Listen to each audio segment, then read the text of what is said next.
to the house rules. One, we've got bathrooms out of the door to your right.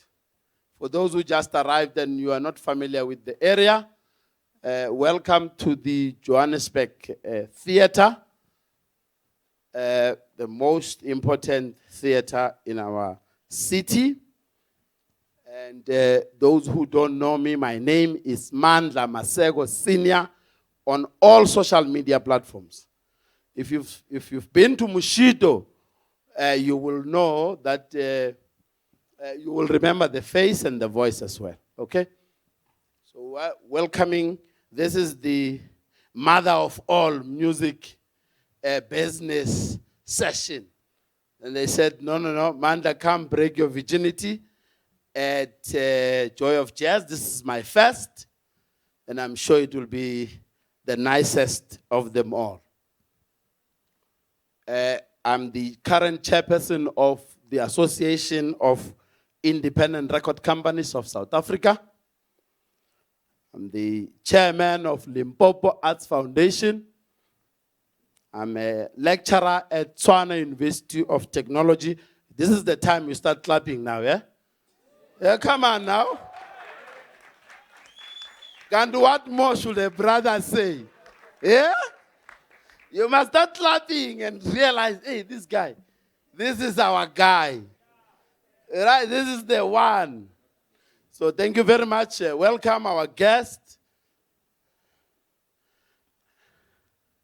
Thank you, Billy, my friend. Welcome. I won't say you are late. You were just delayed. All right. Carlo has been waiting for us. Thank you very much, and thank you to Standard Bank. Let's give Standard Bank a round of applause. Yeah, when they say corporate South Africa support the arts, we mean Standard Bank. It has been with the Joy of Jazz for ages, and thank you so much to Standard Bank, and we're sure that the other peers are watching, so let's do more of this. One of the beautiful sessions I attended was the Maibuya session at the Market Theatre by Billy, and Billy says, we want more money to do these things, and I supported him greatly. So yes, thank you so much to Standard Bank, and you've got your program and some goodies there. You will see a whole lot of sponsors that have come. You know, Joy of Jazz is one of the most supported initiative in the music industry. And I'm very glad that today we are continuing with this trend of making sure that our people understand the importance and the value of business knowledge. And this kind of session is exactly that. Most educational setup and systems in South Africa in the music space are more physical orientated. What does that mean? It means that you are taught how to play the music. But one thing that we are lacking, of course, as an academic myself, I know we are very short of making sure that our people graduate from those universities with the business acumen first, then understand the play. Okay, so this session is one of the most valuable sessions, I always say.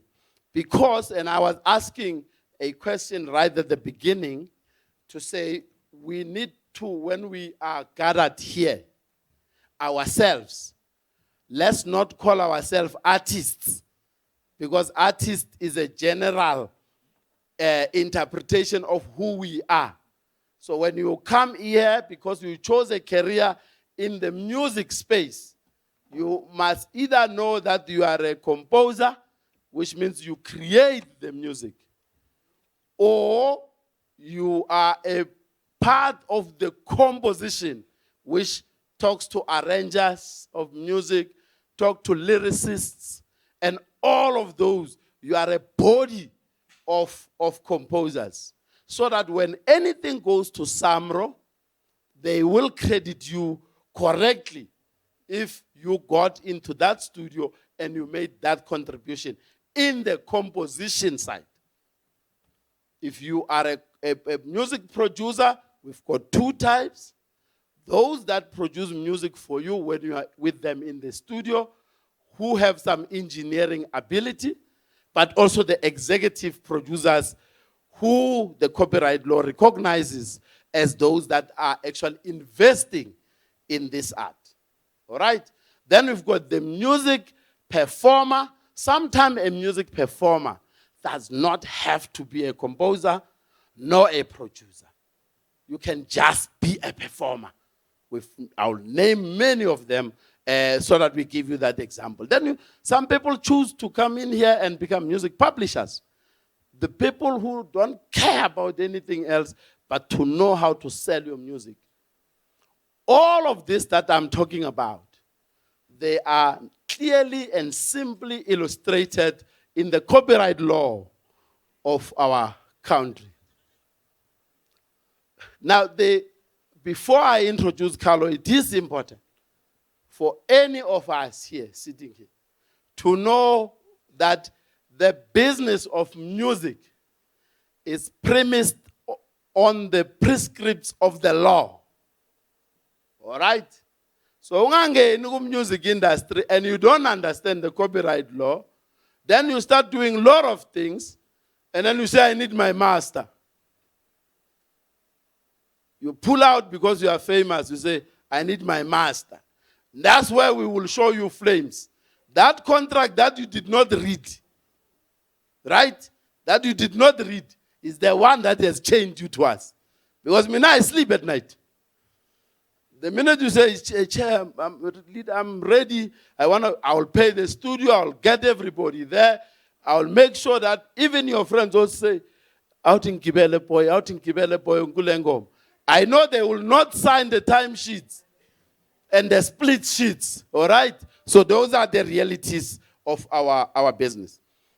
I will be sharing with you in the main, as I fill in the gaps, my role really is to share with you to say, if you want to get into this business and you want to be big, stop being an artist, become a brand. And I'll tell you how, all right? You must be a brand. Because music organizers, event organizers, they don't book artists any longer. You must be a brand. How do you move from being an artist to being a brand? And that's what I will be helping you with as we start. I did welcome everybody. I shared my name and surname, plus the senior at the end for those who will Google Ubanilo. Google on social media as well. That's where you will find me. I'm an academic through and through. If you come to my Facebook page or any other platform, you must know it's a lecture room. I write long statements in there, but I educate. I do educate, right?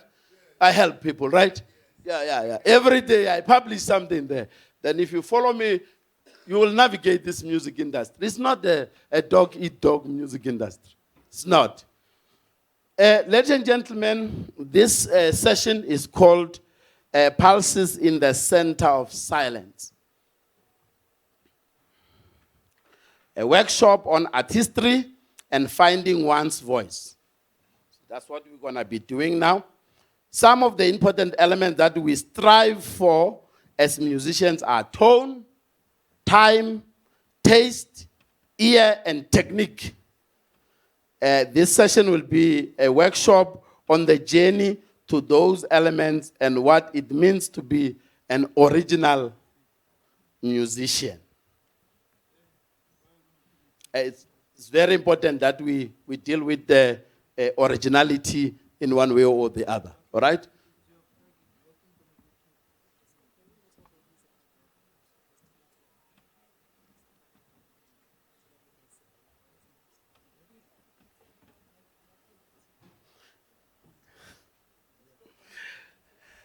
Okay. We must wait a bit. Yeah, just a bit. Then I'll introduce you. All right. Okay, no. We're just waiting for our very, very important people to come in. So that's the message that I just got. Okay, let's welcome them. Let's welcome them as they're coming in.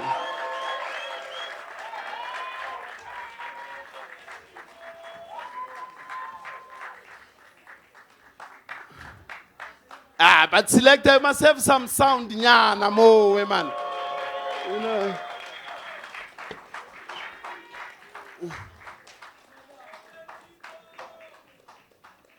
Welcome, welcome. Very, very important people, right? Yeah, yeah. You know why?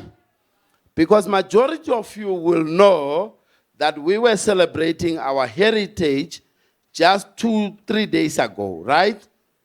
All right? And you will know, most of you, okay, the last one. Last one.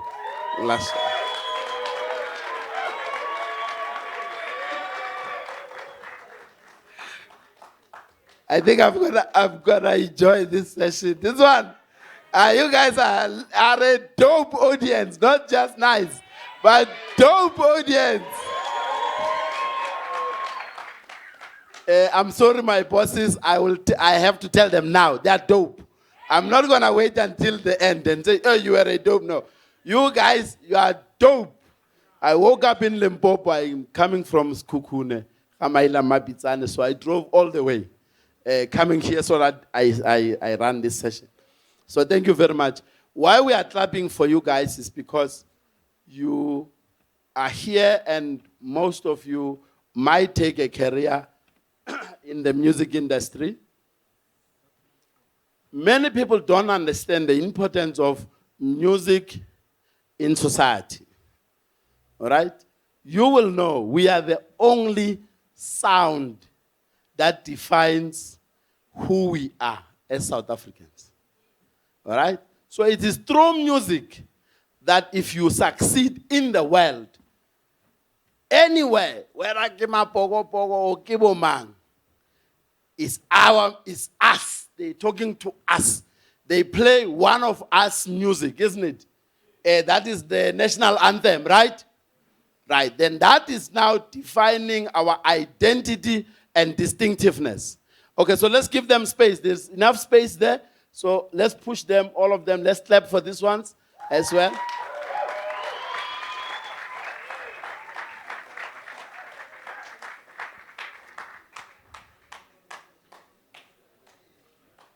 All right, so music plays a central role in creating the identity and distinctiveness of South Africans in the world. I'm not going to talk about other people, but I'm talking about us, all right?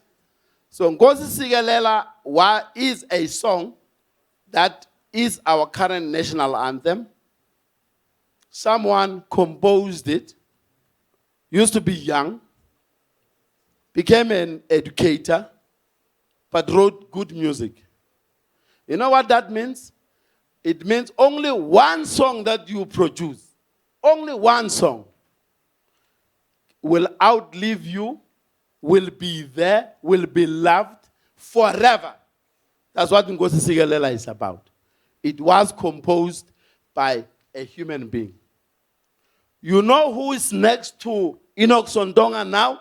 And still rising? You don't know? Master KG. Jerusalem. The biggest song on earth now.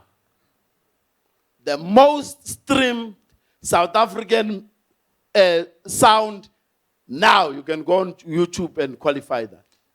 You know what it means? It means the world does not have to hear, understand, does not have to understand your language to love your music.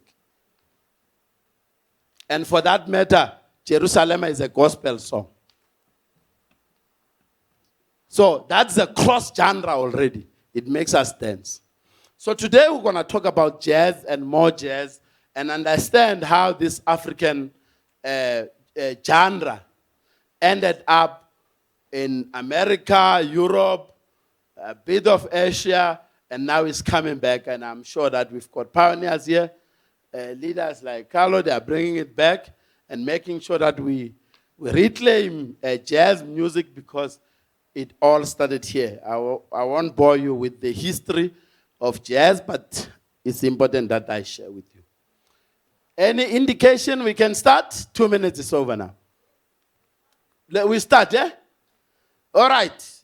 For those of you who just arrived, our very, very important people that we love so much, you will compose a song, and one day in the world we live in, it will become a national anthem.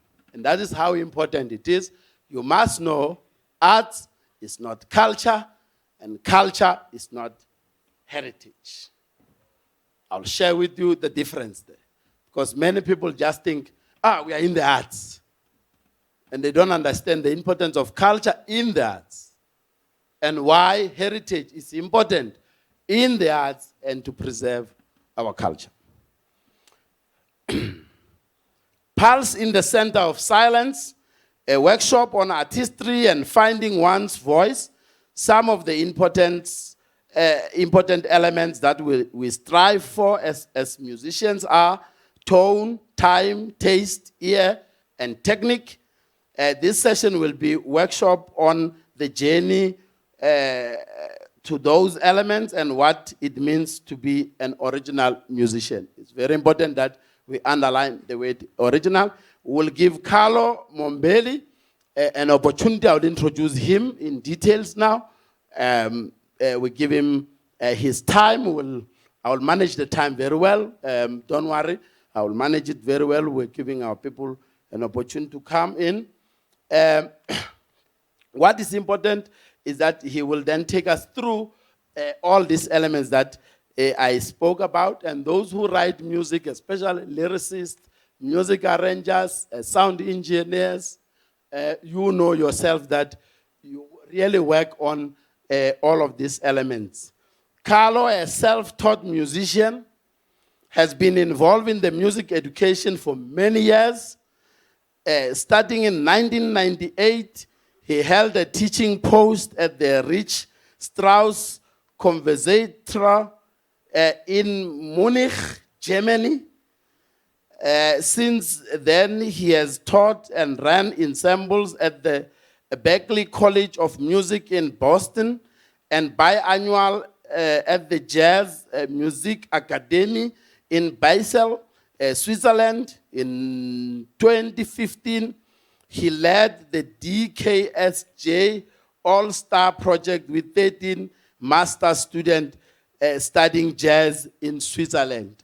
That's your cue now to clap. Please interrupt me. Clap.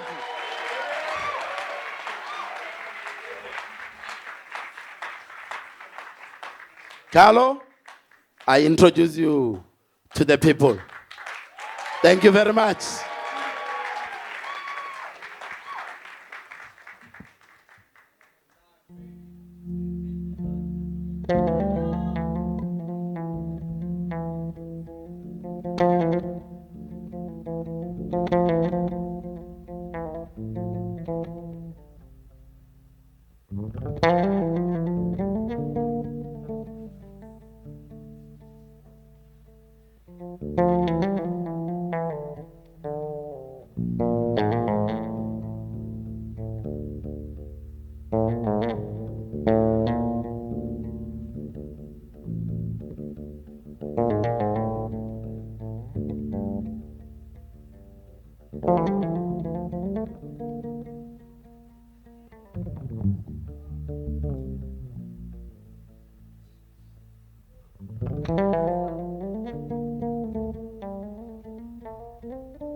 Thank you, thank you, thank you.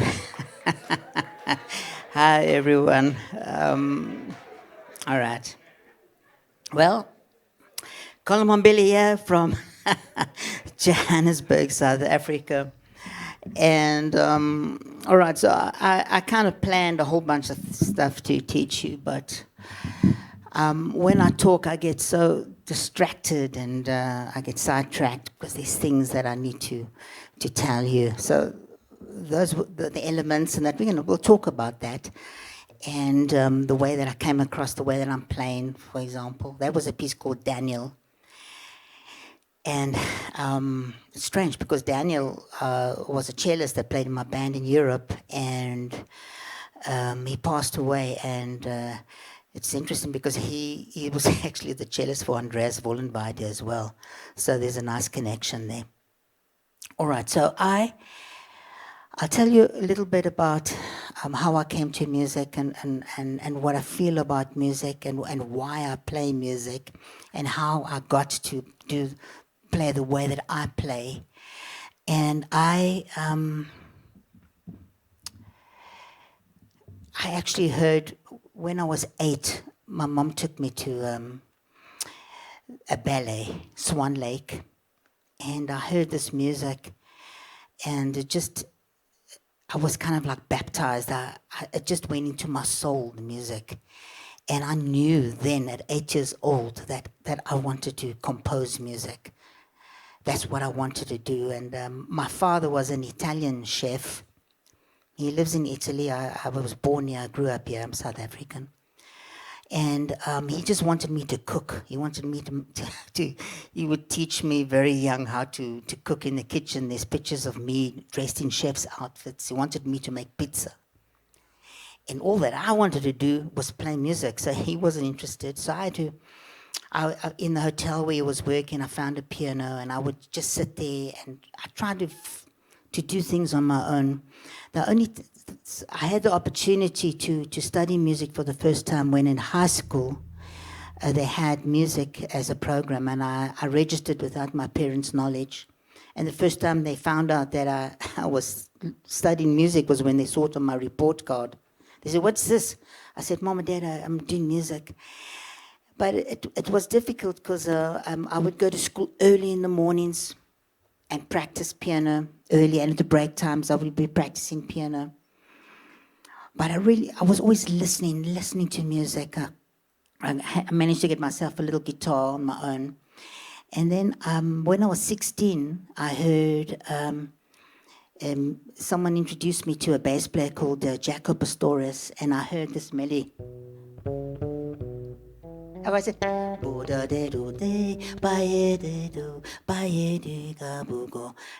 melody, I had the same feeling when I was 16 that I had when I was 8. And I knew that I wanted to play bass, this instrument. And then with my pocket money, I managed to save up and get myself a little 60 Rand bass. And I started teaching myself. I'm from the analog era, long before you don't realize, but when I was growing up, we didn't have internet, books. There weren't really any bass teachers around, so I had to teach myself, and I just became so engulfed in this instrument. I just wanted to play this, and I started working out the tunes of Jaco, but I never worked out his solos, and so I wanted to play fretless bass. I became so I was obsessed with it. And as I matured as a musician, so that's where it started for me. When I was 16, I picked up and I taught myself. And I've never had a bass teacher ever. I've never had a teacher. I'm not saying that it's a good thing, but I've just sat and I've had to figure out everything on my own and listening. And my school of music was my vinyl collection. I would listen to my vinyls. I would record the vinyls onto a cassette tape, and then I would sit at home and I would transcribe. And I was always interested in composition. I never had composition lessons, but I listened and I transcribed and I worked out harmony. I worked out stuff from recordings. And for me, still today, that is the best. That is your school of music, is actually listening to your recordings that you want to learn and working out the stuff. And then, of course, going to gigs, listening to people play, seeing how I would watch how the bass player would hold the bass. And when you go to concerts, you really are inspired. You have to go to concerts and then try to play as much as you can. So I used to play with my vinyl collection. I didn't know what on earth I was doing, but I just played. And by doing this, I developed my ear for listening. And, you know, there's two ways to listen to music. And the one is analytical listening, where we analyze and we listen. And musicians have a problem that they always sometimes can't get out of this analytical mode, and then they don't really enjoy it as much as people that aren't musicians. Because people that aren't musicians, they listen effortlessly. They don't worry if it's in 7/8 or 3/4 or all the fancy stuff. Like when we listen to music, we start thinking, it's in. Then we start listening to we start analyzing it. Whereas music should just be something that's effortless, that just seeps into your spirit. And I try to get to that state. I try to listen to music, and I try to let the music touch me, yeah? Of course, there's so many types of things in music, but I realized that, okay, so very young, I started realizing that somehow I have to try and find Carlo Mombelli in the way that I play. For many years, I started searching for that. And when people used to come to when I was playing fretless, and someone said to me, "You play like this musician. You sound like Jaco Pastorius." I don't know if anybody knows who Jaco Pastorius is. But then I would go home. For some reason, I would go home and I would analyze my playing to find out what makes me sound like Jaco, so that I could actually take it out of my playing. Because I'm searching to find who Carlo Mombelli is in my playing. And I'm still searching. Now, I've been a musician I've been a professional musician for 40 years now, more than 40 years, okay? I've been involved teaching at Wits University for the last 13 years. But before that, I've been a professional musician. I know what it's like to have no money because you don't have gigs, selling newspapers on the streets and stuff like this, all right? I have made a living from music my whole life. And I am still searching. I get up very early in the mornings when I have classes. I try to get up at 5 so that I can practice for an hour and a half. At night, every night I practice, 9 o'clock, because I cook. Now I cook. After university, I cook every night. I like to cook something. I spend some time with my wife. And then at 9 o'clock every night, she's sitting there, she's reading a book or she's doing some crocheting or something. I practice. I get another hour and a half in of practicing. And I do this every day. Every day of my life, I'm still working at discovering music. And I've been playing for more than 40 years.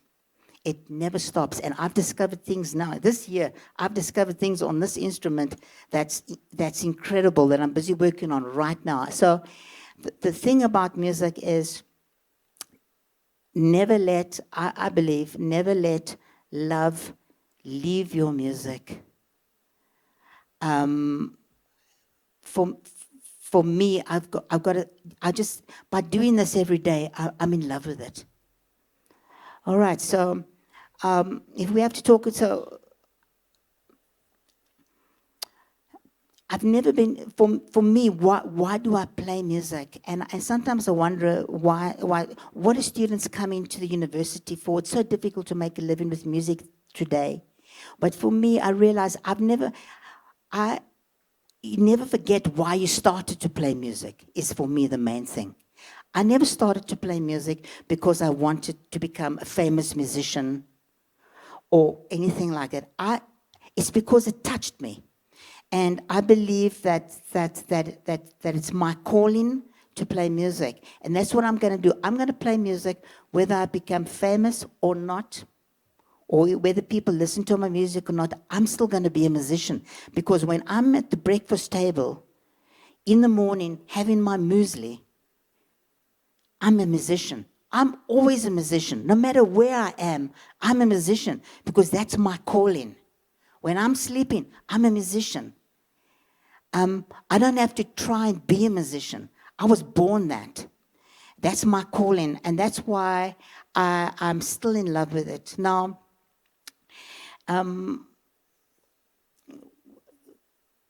if we have to look at the elements, I had it in what I was talking about. So because I'm self-taught, I started thinking very deeply about what it is I'm trying to develop. And the first thing that I realized is tone. I'm trying to develop my sound. I played fretless, but now my sound is if I can play one sound, and it's beautiful.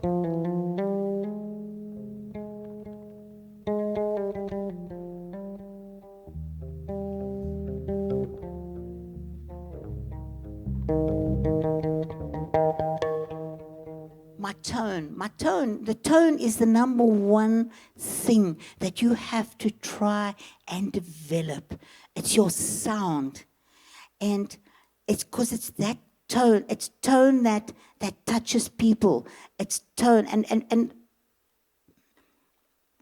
as I grew as a musician, I realized that the importance of playing music, we play music to share with people. It's not just about us. We have to share.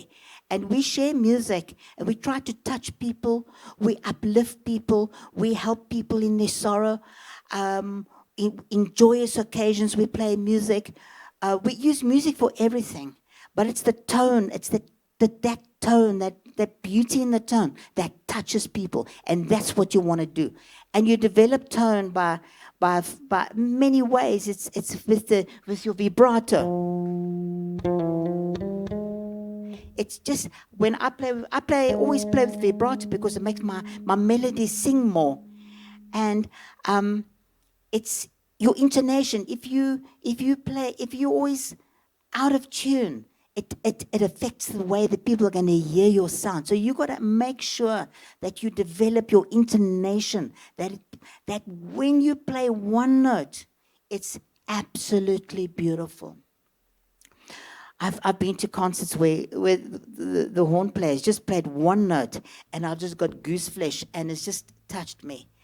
And when I put my hand on the bass, so my mission is, when I put my hand on the bass, I never want to waste anything. I want it to be beautiful. Even when I'm practicing, I want my practicing to sound beautiful. And I'll speak about practicing now and how I'm practicing at the moment in my life. But so tone is that thing of beauty, all right? Time is so important, but you get so many different types of concepts of time. Now time is not about how in time you are with that metronome. Because different cultures, for me, time is about, it's a pocket. There's my time, and there's a circle around that time. And different cultures use that circle in different ways. So sometimes sometimes musicians play in front of that pocket. They're always, so yes, the beat, but they're always slightly in front as they go along. But because it's consistent, it never races. Do you understand? And some cultures play inside that circle. They play with the time behind. And they always play it at the same place. And because it's consistent, it never drags. All right? Then there's cultures. I played many years. I worked 8 years with Brazilian musicians when I was overseas. And I was in Brazil too. And their time, it races and it drags at the same time. It's all, and I asked the drummer once, a Brazilian drummer, when he played a bossa nova, how does he get that feel? He said to me, you got to play as if you're sort of drunk. So you racing and you're dragging. It's like a train with the wheels, where there's something heavy on the wheel in the one spot, and it's difficult for it to go up, and then it falls down. Then it's difficult for it to go up, and it falls down. But when you look at the train, it's moving along consistently. All right. So I, myself, I enjoy playing with musicians that have got that approach to music. I call it flexi time. Flexi time for me is when within my playing I'm allowed to breathe, and I'm allowed to push, and I'm allowed to drag. So, okay, that I used to practice. I used to practice everything to try and get as accurate as I can with my fingers. So yeah, what I'm doing is I would sit with a metronome, and I would play single notes and try and get every note exactly the same volume. And I taught my students this: same volume, same note length, same tone, trying to get it as accurate as possible. I would work out stuff from Tower of Power to try and get my, and of course then,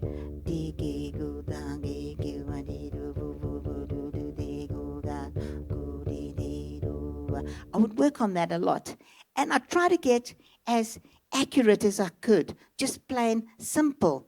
But as I'm going into music now, as I mature as a musician, I realize, wait a moment, for me, when I'm playing, I want the way that I play to be so close to the way that I talk.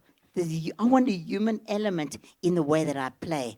So now when I play, when I talk, I don't talk with the same tempos.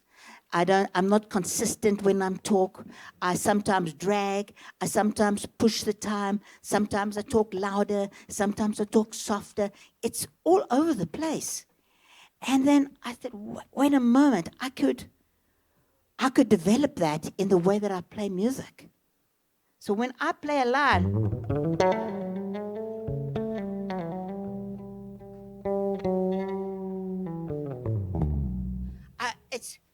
it's moving like the way that I talk. Do you understand? Now you'll see that I'm playing like this. All right, so I'm gonna jump because I see that I'm looking at my time as well. But when all right, I'm going to get sidetracked now. I'm going to tell you that when I was in my early 20s, I was living in Yeoville. And that was in the early 80s. And I'm 63 now, so I've been around the block many, many years, okay? And I'm still in love with music, and I got so much to learn still. So when I was living in Yeoville, there was a jazz club there called Rumors. So in those days, in the early 20s, I used to hit all the jam sessions. I tell you now, if you want to play jazz, you should learn to go to jam sessions and learn to play all that music. And you learn and you really learn by just playing. All right. So I can be honest with you, I'm not really doing that at the moment because I'm just trying to find my own way of doing things. All right. But I was practicing. I knew that I would never go to Berkeley because my parents were interested in me. I left home actually very young. I was still in school when I left home. And when I got married, I had just finished playing. So my school of music, I got a gig playing with a great guitar player, Johnny Ferree, 6 nights a week. We played for 6 months, actually, at Spats. It was a club in Sandton City. And there was another saxophone player, incredible saxophone player, also on the gig, Duke Makazi, and a very young Kevin Gibson. We were all youngsters learning from the guru, Johnny Ferree. And so during the day, we would practice. In the evenings, we would play. And on the gig, he would tell us, listen here, what you did really sounded terrible. So if somebody tells you something sounds terrible, there's two ways of saying it. So if someone says that's a lot of junk what you just played and walks off, then you feel hurt. But if someone says, listen, what you just played, that was rubbish. However, if you do it like this, it's going to sound really great. And so you get people that just want to cut you down. And you get those that actually just want to help you. And the best way to help someone is to be direct. If someone is really singing completely out of tune, you don't want to be direct to hurt their feelings, but you say, listen, you're out of tune. It doesn't sound good. However, try it like this, do it like this. Maybe your guitar's out of tune. Try it like this, and do these certain exercises, and then come back, and you'll see you will improve. Then you feel, wow, okay. And that's what Johnny Ferry was doing to us. And in the breaks, we went outside hanging out or at the bar. In the breaks, we were there practicing the stuff that he was showing us. So when I came out of that gig for 6 months, and I got married very young, my wife was working and she paid the rent because I was going to practice. Okay? I developed... But the rent in those days was very cheap to stay in a flat in Yeovil, and I decided I'm gonna really make my own Berklee College of Music at home. So I made a schedule. Started at 8 in the morning. It went for 50 minutes or 45 minutes. 15-minute break. I wrote down what I was gonna do. Then another. I made a schedule with tea breaks, with lunch hours, and I went from 8 in the morning to 8 at night. And a little bit earlier if I had a gig. All right. So I was practicing like 10 to 12 hours every single day. That's how much I would be practicing. I'm not saying that you need to practice like that because that's crazy. Okay, I've done some crazy stuff, which I could tell you, like... okay, I'll get back to this one. I was in a car accident there by Joburg Gen. Okay, not so far. I was looking at the stained glass windows on this house and I said, oh, look at those windows. And I didn't see the traffic had stopped at the traffic light in front of me. And I plowed into the traffic, okay? Because I didn't see. And I had a little Volkswagen Beetle. And I broke this bone, this bone, the sternum, snapped from the seatbelt. That's how fast I was going. And I was lying on the sidewalk there. And Joburg Gen was, what, Charlotte McQuagga? Yeah? Just up the road. And the ambulance didn't come. So they took me to the hospital. You know, in those vultures, the trucks that's supposed to tow your car away? That guy didn't tow my car away. He says, I got to get this guy to the hospital. So he took me to the hospital instead. Okay? It took me, and there I was on an oxygen machine like this, trying to breathe. They had these heart monitors on me, and I was lying there, and I realized that if you touch them, it goes beep. So I started creating these incredible rhythms. And this machine was going ding-ling, ding-ling, on the thing. And the nurses were like, yo, whoa, what's happening here? And then I had a gig every Thursday night at Jamison's. Jamison's was a great club downtown. I think it was in Bree Street. I played there every Thursday night. It was the jazz pioneers were there, the Genuines, Philip Tabani, not Philip Tabani, Alan Quayler. I would see him there always. And so this happened in the beginning of the week. I had this gig on the Thursday, and then my band came to see me. They said, look here, we're going to have to cancel the gig. And I had this oxygen. I said, don't cancel the gig. I'll be there. Okay? So I managed to get out of the hospital, and my band, in those days, okay, this is quite a big amp, but those days the bass speakers were like this high. And my band carried all the stuff down stairs for me. They carried my guitar, they tuned my guitar, they put me on the chair. And I must remember, I got a broken sternum, okay? They put my bass down like this. And we had the most wonderful gig. All right. Now, I'm not saying you're going to have to be that crazy. All right? Because, I mean, I've got students that sometimes they come to me, they can't play today because they've got a paper cut. All right. When you're a musician and you're practicing, you practice through the blisters. I would practice, I would have blood on my fingertips, and I would keep on going. You play through that stuff. Anyway, so then what happened was, I'm practicing so much, I don't recommend that you practice. So 6 hours is good. It's a really good. I realized you've got to break up your day in three sections, 8 hours, 8 hours, 8 hours. 8 hours to sleep, which I never do. Okay? 8 hours for yourself, recreation, whatever, eating food, and 8 hours for practicing or working. All right? That's how I kind of like sort. But, so what happened was, my hand, I practiced so much that I couldn't, they had to put my, I had an operation here in my wrist.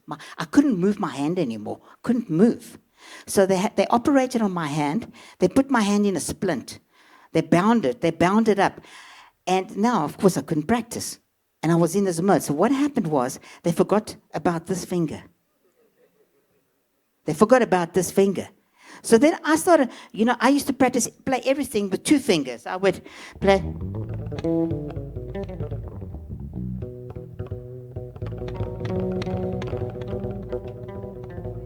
It's always 2 fingers I would play. Then suddenly, my fingers are stuck in this bound. So I thought, I've got to find a way of playing. So I started practicing my scales with the thumb, and I would. No, but that didn't work. I couldn't get any speed. And then I started playing, and I started learning to play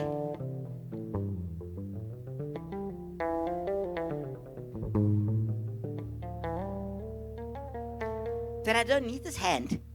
That this hand just sends the phrase off.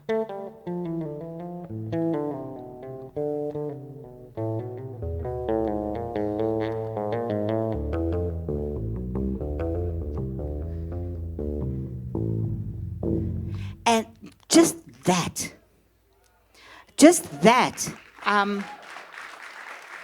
Okay. So what I did there, through this little mistake, I developed something that has never left me. So for 40 years, that happened so many years ago, and I still play like that now. It's something that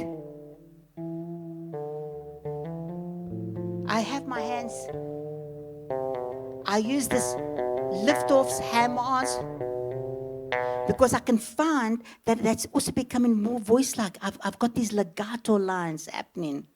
And then I've just actually posted a video about this, and I call it "Don't Iron Out the Wrinkles." You know, when you got this maybe there's a garment, a shirt, and it's got a lot of those pleats, and you iron that out, and it doesn't look the same because it was meant to have those pleats.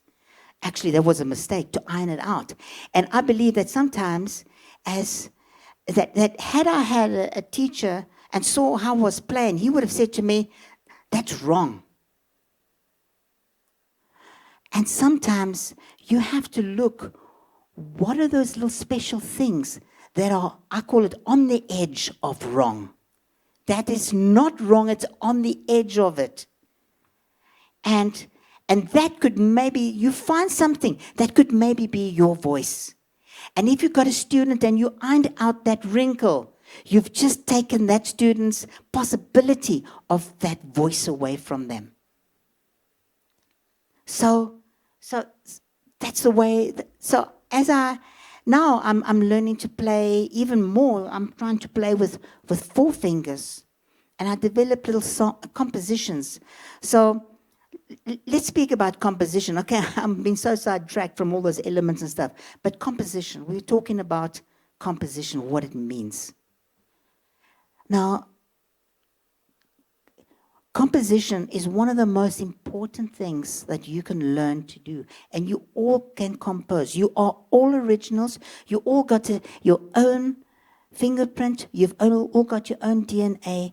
Originality, what originality means is finding who you really are. Yourself, you. And if there's somebody in Austria, Italy, Australia, whatever, that somebody comes across someone and says, hey, I saw this little short guy that's got a high voice like yours. You know, if you speak to me on the phone, you think I'm a woman. But it doesn't matter. If somebody phones me, I remember when people used to phone me and they always say, can I speak to your husband, please? Then I say, yeah, 1 second. Then I would walk that they could hear, and then I would come back and say, hello. But anyway, that's just, I'm born with that, you know what I mean? So I just have to accept it. And when, so if somebody sees, he's got the same mannerisms as you and speaks with a high voice, that person is not trying to copy me. That person was born like that. That's originality, is being who you really are and not trying to imitate someone else, and also not trying to do gimmicks to try and be different, to be original. If you find something that you're in love with, I love springs. For some reason, I love reverb. So I started discovering springs when I was using desk lamps, and I would touch the desk lamps on when I was writing music. And then I started taking the desk lamps to my gigs because I loved the sound of them. And then I used to go down to Selby, downtown Joburg, to find springs and build spring instruments that I could use in my music. I wasn't doing that to try and be original and different. I was doing that because I loved it. Because that's what I love. All right, so that's one thing. But at the same time, I must say that you always have to be experimenting, to try. You have to be inquisitive, to try and find new things that are part of you. New things.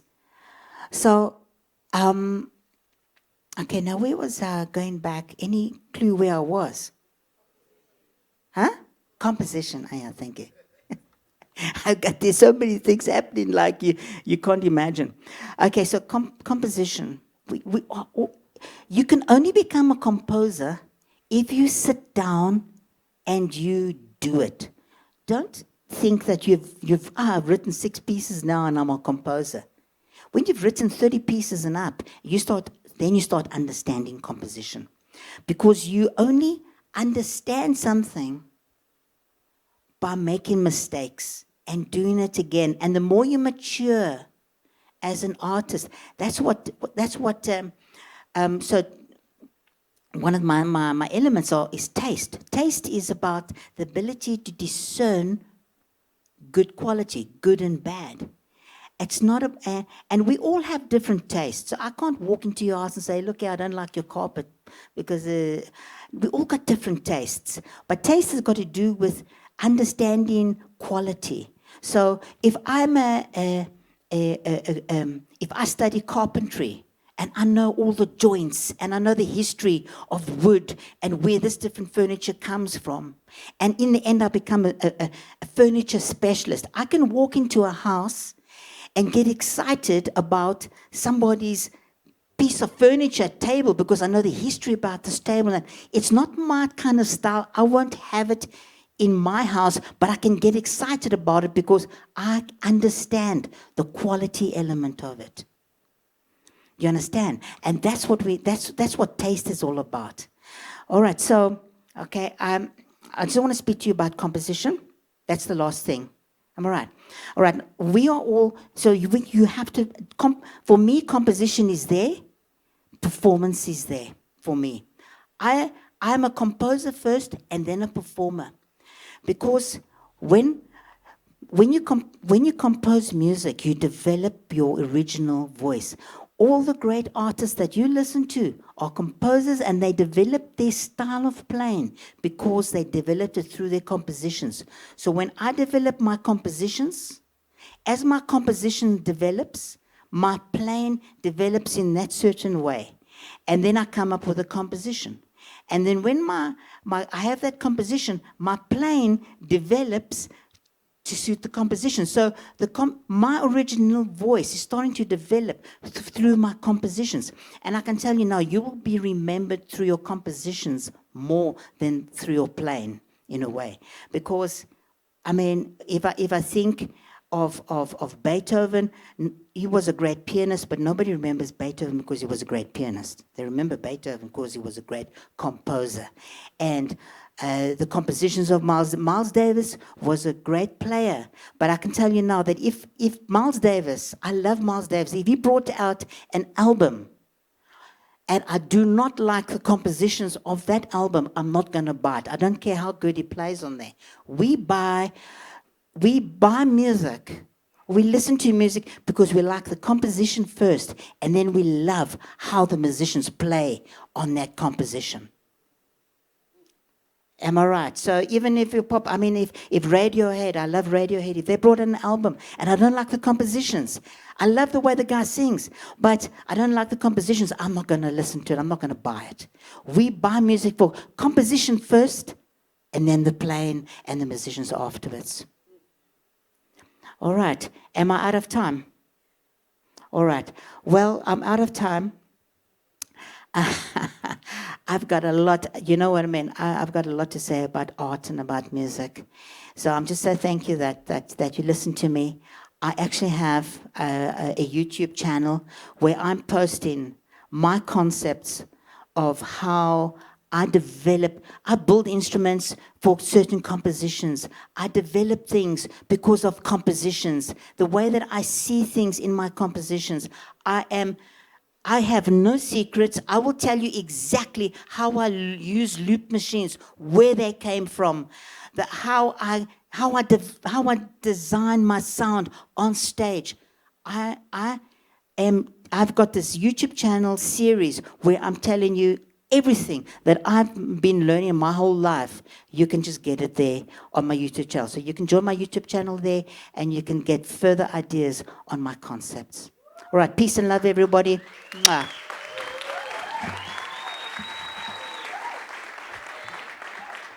Ladies and gentlemen, Carlo.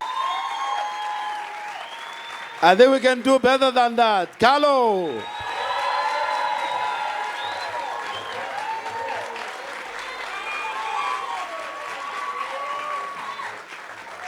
Thank you very much. Thank you very much. I will get him back here in a few minutes to take 3 or 4 questions. Is that all right? In a few minutes before we go to the next session. I now have my program, which took time to download. And yes, we're trying our best to catch up in time. Carlo, I will be bringing you back. Have a seat. And we'll be taking questions. Yeah, in few minutes. In few minutes, if you're there, I will call you back so that we start with our session nicely. Okay. Yeah. Thank you very much. Ladies and gentlemen, this is... Okay, let's just make space there. There are empty chairs on the other side. Let's get everybody settled. And no, you will answer questions.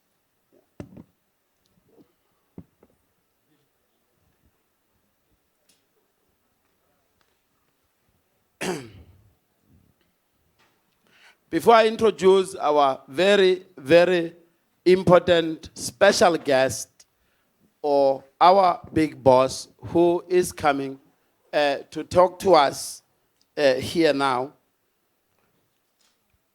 I want to share with you that, one, we will have Billy Monana and Titi Lozipo. Next, we'll be having them. They will be sharing with us the importance of rhythm. And maybe after lunch, We'll then have the legendary Notemba Matumo and DJ Kenzero. And we will conclude with Zo Mudicha as well. So yeah, it is a lineup of the heavyweights in the music industry, and I will be reading their brief resume or brief profile so that we know who is before us. The most important thing about Carlo is a personification of a true musician, which means that you can choose this career of music, stay true to yourself, do not be swayed by individuals, people who say, you're gonna die poor, music does not pay. If you are not popular, you are not a musician. So what Carlo was sharing with us is being a musician true and true. For me, a take home, which we will clap for, is the passion, man. He loves what he does. So I ask you to clap just for that.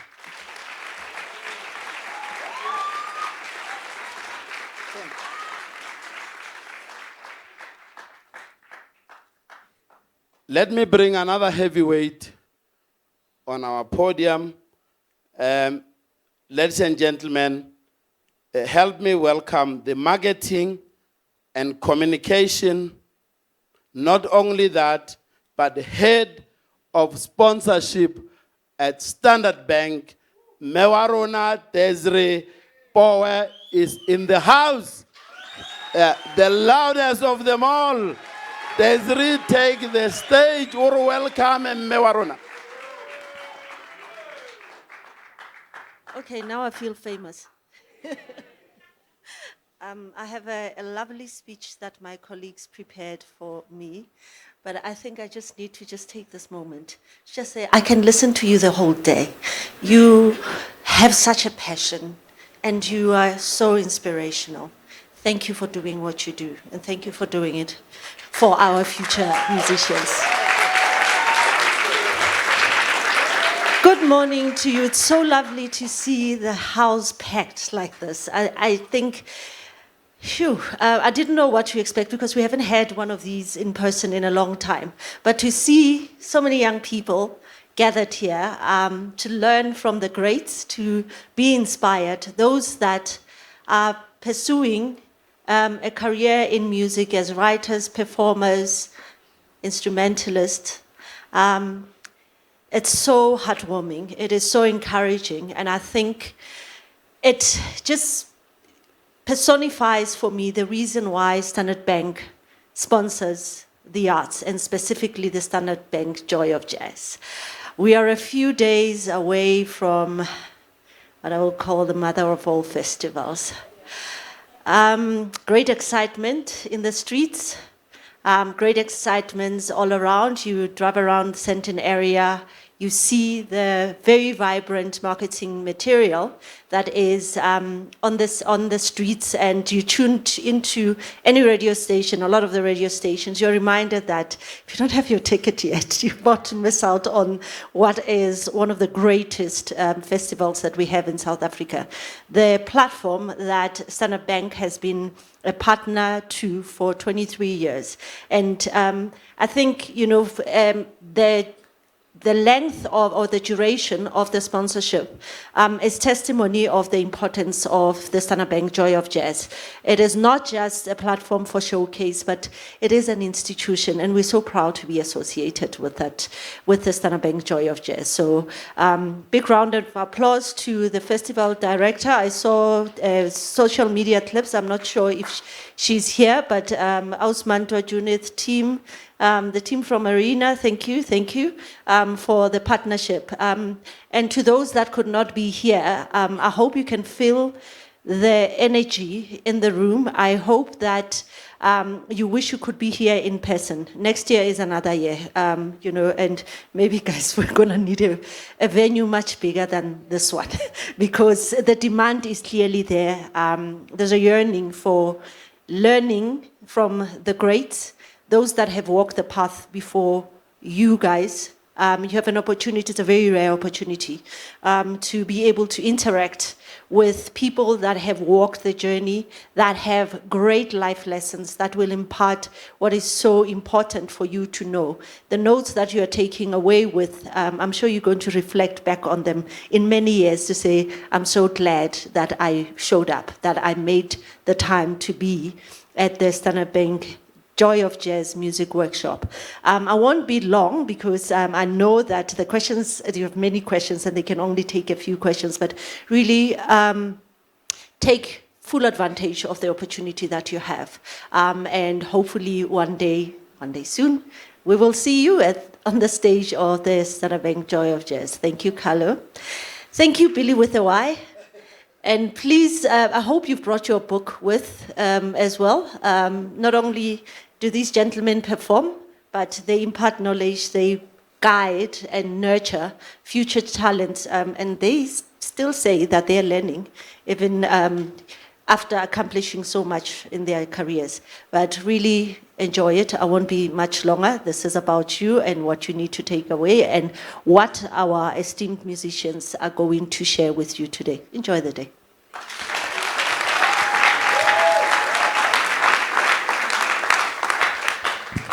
Another round of applause, please. Thank you very much.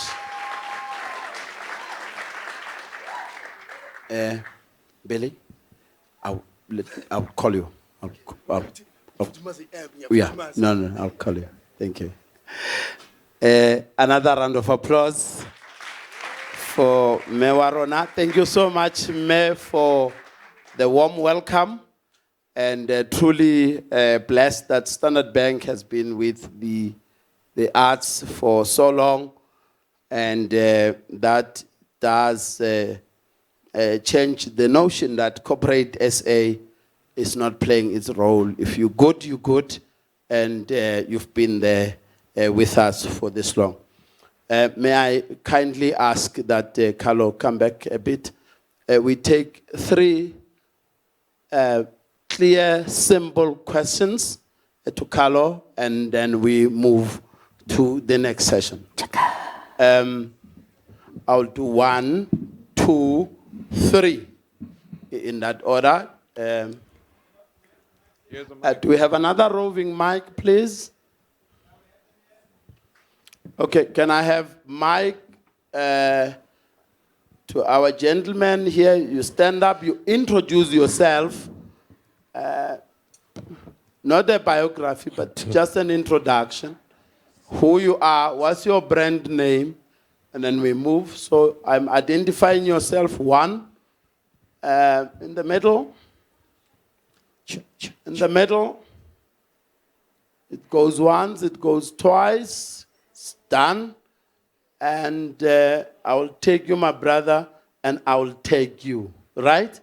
Replacing the middle. Okay, it came late, but we see it. We see it. Okay, let's see what we can do. Okay, straightforward questions, straightforward answers. Okay, good day, everyone. I'm Clement, stage name Clement Major Tuti. I'm a bassist, halala. Nice.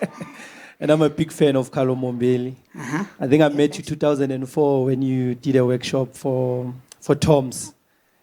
Yeah. Okay, yeah. Quite back. So my question is, you've been playing for like 40 years.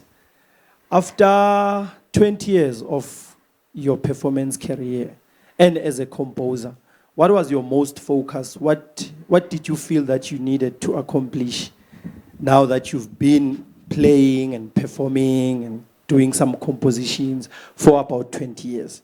What did you feel like you wanted to do after that? Okay. All right. You know, you can't, for me, you've done all, maybe I've played with some great musicians and, well, I've played with some really good musicians, and I've composed a lot of music, and I've done music for films, for ballets, I've done so much, and I've taught so many places, but I can't sit on that and say, I've achieved all that. Because I am now where I am. I wake up today and I have something new to work on. I'm looking forward. I'm never sitting on the stuff that I'm looking behind. So after 20 years, I did stuff for 20 years, but I still got many, many more years in front of me. I'm always looking at, so if I've played with this great musician and I can say, I played with this great musician, but you're not playing great anymore. But you think that you can sell yourself because you were playing with that great musician. That's not going to help. You got to be in this moment where I am now, and I'm discovering stuff. This year I've discovered stuff on the bass that I said, wow, I've never seen anybody do this. I'm busy working on something. And it's so exciting, actually, what I'm doing. And it's not because I'm thinking about what I did in the past. Never think about that. Think about what you're doing now, and your environment. It inspires you as well, and the things that you see, pictures. So I'm always looking. I'm excited about the stuff I'm going to be doing. Nice one. Thank you very much. A second question. The gentleman with the cap. We're coming to you guys. Gentleman with the cap. Short and sweet. How are you, sir? And God bless you. It's Hustler Pastor from Val Triangle. Yes, hi. What do you think about Richard Bona? God bless you. Thank you very much. Pastor Mike, going this way. Oh, okay. I love Richard Bona. What do you mean? What do I think about him? He's a guru. Yeah, I love him, and he's just an incredible musician. And however, with that said, I just want to say something. So I will never be able to play like him. He's got his own thing, and I don't want to try and play like him. That means if I'm always idolizing him, trying to play like him, he grew up like that. That he is him.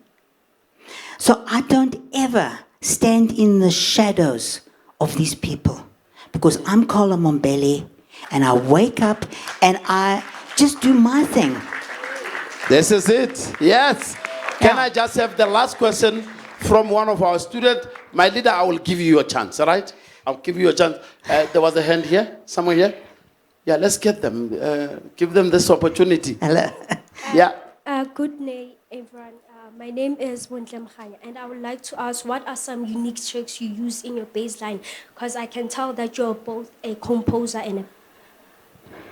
What am I? You what? My? What are some unique tricks you use in your bass line? Tricks, techniques. Techniques. Right. Yeah.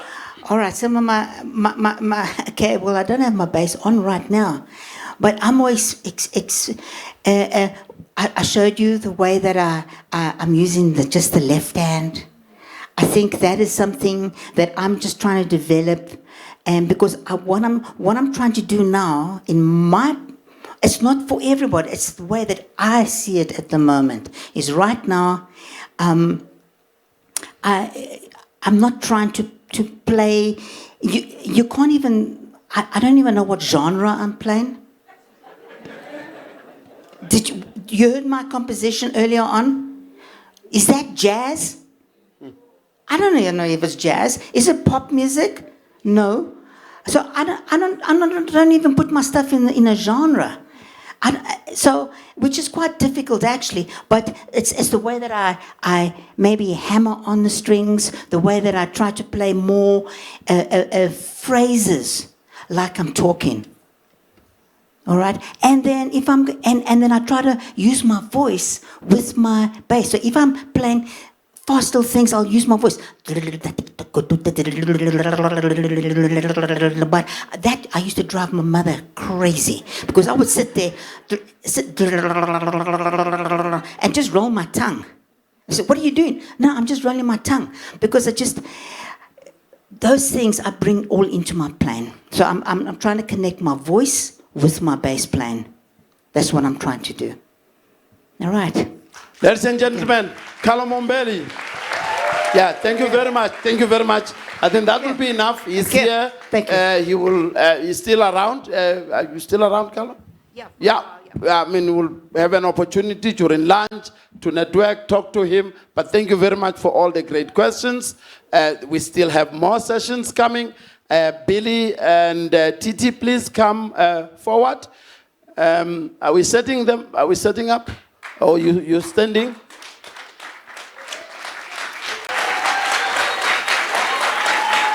Okay. So our next session is rhythm. Is Titi here?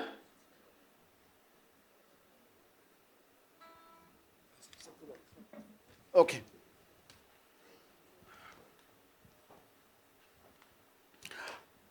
All right. Zomlin and Angengoma as well, right? Yeah. So chill the leadership, and then we introduce you very well. I think it's important that our people know who is presenting to them. Rhythm, this is our next session, and get your questions ready. Jazz features a vast array of various rhythms. The most famous is the swing rhythm. Jazz also borrows from other cultures to expand its rhythmic possibility. Crafty artists integrate the rhythm from completely different styles. And I think we need to learn as well. In the previous session, we've learned something very important. Composition first, and then performance next. So that is now what we know. If you put more effort in creating the greatest song, sometimes you don't even have to perform it for you to survive. Billy Monana is a versatile musician from South Africa who is renowned for his brand name, Billy Monana. It's Billy Monana, Billy with a Y. That's the brand name. A highly acclaimed and versatile guitarist hailing from South Africa, is not only a renowned musician, but also an accomplished author, composer, producer, and the esteemed founder and managing director of his own big project, the Grassroots Project. Monana's unwavering passion for music ignited in 1997 when he first picked up the guitar, setting him on a remarkable musical journey that has left an indelible mark on the industry. Billy, let me leave it up there. Your CV is the longest I know. Ladies and gentlemen, welcome to Billy Monana, my friend as well.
Mr. Maseko, thank you so much.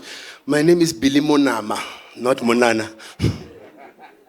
I was once a student, and I've sat in these chairs for many years. I won the Standard Bank, the best attendee certificate.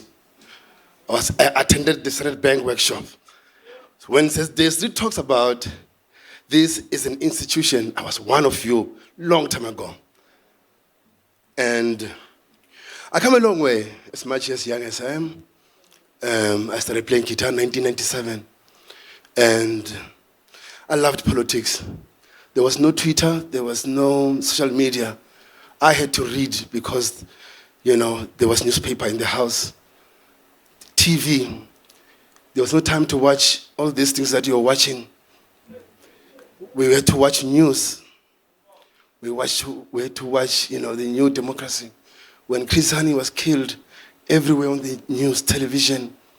So that is how I got politically inclined. And I studied history at school. And when I was studying history, I discovered that the South African history content was too little. And then after I finished my Standard 10, finally, because I failed, because I was part of the SRC at school. So I was part of the revolution. When there was a teacher by Mefro Pakhadi, she was my Afrikaans teacher. When she comes in the classroom, I'll walk out with my colleagues, Leslie and Calvin Mabuya and Mpho Ndala. We were part of the SRC and we contested. And my role was to mobilize the students to contest against the Africans in the class. But I did not know at that time that that's where my love for history started. And later when I went to university, I studied political science. When I got into the political science, I found white teachers. I said, I'm not going to be taught politics by white people. Went to music school. When I walked into the class, I found white teachers. I said, they can't teach me African music. When I enrolled for school, for music, teacher Carlo Mombelli from the Central Johannesburg College, she assigned me to go and research about Maskanda. And I went all the libraries. I couldn't find any book, anything on the internet. Well, at that time it was the beginning of internet. There was nothing at all. And then I left the school. I said, there's no books.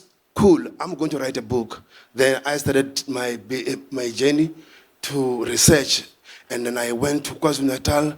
I lived with the people of Maskanda there. And then all of that, things started developing concept. And in 2014, I formed the Grassroots Project.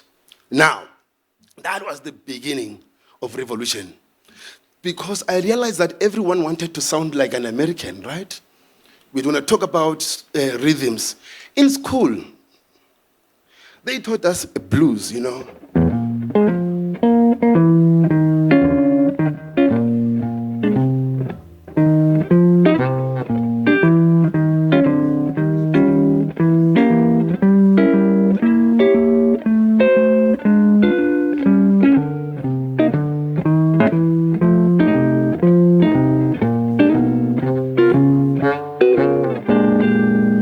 There is a 12 bar. As a student, I'm sure I'm speaking to music students right here. Yeah. So in school, they tell you that the formation of jazz is blues. So now, what is the formation of your South African music? The formation of South African music is Marabi. They were other substyles before. We're talking about rhythm, right? I know that I left you at the Grassroots Project in 2014. Yes, I'll get back there. But actually, let me finish that quickly. So, 2014, I formed the Grassroots Project. Then, it was tested at the Standard Bank Joy of Jazz. So, they have given us opportunities over the years. And after the Grassroots Project, we had different concepts. And all the concepts that I've been doing, they have to do with the memory of the black people. Because we need to document, what is ours, and we present it the way it is, radically so. And now, blues. There was a vaudeville When there was a Dixieland in the States, there was vaudeville here in South Africa. And people, they talk about ragtime. There's Scott Joplin in the history. And so much in South Africa as well. That's when there were banjos. People, guitar players of then, they were playing banjos. The rhythm, they changed. In 1920s, the team, Baba. Yeah. Oh. Hey, this guy, where is he from? Okay. Which school is it? Because remember, teachers, you know, when you bring the students to the workshop, they are the reflection of the school. When they behave like this, we don't say Ubani, we say which school is that. So be careful, whatever you do is a brand. So brand start there. When you grow up being an artist, you must know that you must be careful of what you do in public, because you're representing your family, you represent the whole entire community, you represent everyone. Anyway, I'm not about the music business. So, vaudeville, music evolved from then, you know, the rhythms, they've changed from what is today, you know, is called what is called African jazz. There was Marabi. In 1920s, the black people, they were moved from Braamfontein to Sophia Town, because the white government, they did not like, you know, black people being around with other races, like I love us trouble. That's why they were forcefully moved again from Sophia Town. But there were other forced removals in Joburg. In Joburg, then they went to Soweto. And when they went to Soweto, they were grouped according to their, you know, ethnic groups. That is why immediately there's a Shangani section, there's a Sotho section, there's a what. Also now, those people, they love jazz, because now the music that they composed, it was because of their cultural background. That's what makes South African music rhythms different. You Masekela, when he came back, the Miriam Mike, when they came back, they found that there was Umpaqanga. And then in that Umpaqanga, that's when they composed all this song.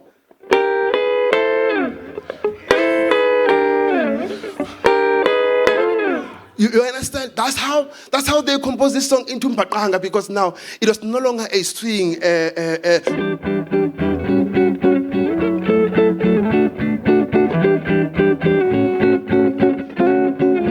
You know what I'm saying? It was no longer about the swing. So now people, most of the time, even the producers in South Africa, they're like, "Hey Billy, can you please come and play me Umpaqanga?" And then when I get there, I realize, no, this is not Umpaqanga, this is music. So people, they like, many people, even professional people who are getting paid real money, they don't know what is the difference between Umpaqanga and Maskanda, the African jazz. So now, when we talk about Umpaqanga, it is harsh, it is hard, it is not soft, it's not swinging. You know, so I'm going to relate with you of what you know. There was bebop, there was swing. You know, those things, this New Orleans, that is not the same. And then there was you know, hard bop. Those things, those styles are not the same. Same as South African music. I know South African music, it is based on 1-4-5 progression. Do you know about that? 1-4-5 progression. So now 1-4-5, it is chord 1, 4, chord 4, and then you have 1/5, and then you have 5 as a dominant.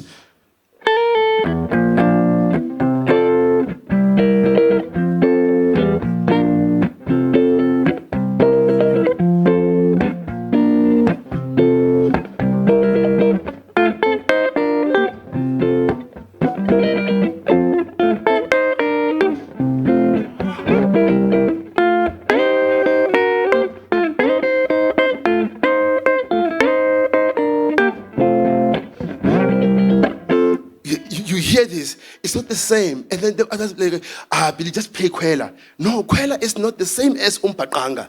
When we talk about Kwela, the rhythm is swinging, you know.